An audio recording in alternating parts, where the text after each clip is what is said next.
இன்று நான் உனது தேவைகளை எல்லாம் நிறைவேற்றுவேன். என்ன வேண்டுவது, என்ன கேட்பது?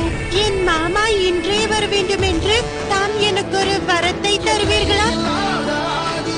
ததாஸ்து. இன்று மகேஸ்வரன் எனக்கு தரிசனம் தந்தார். கூடல்லாது உனக்கு என்ன வேண்டுமோ அதை கேள் என்றார். நான் அவரிடத்தில் எனது மாமா என்ற வீட்டிற்கு வர வேண்டும் என்று கேட்டேன். என் சகோதரன் இறந்து 8 வருடங்கள் முடிந்து விட்டது. இறந்த எனது சகோதரன் எவ்வாறு மீண்டும் வருவார்? சகோதரி,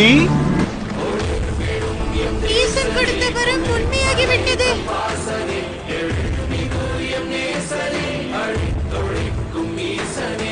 நான் உங்களை எங்கும் செல்ல விட மாட்டேன்.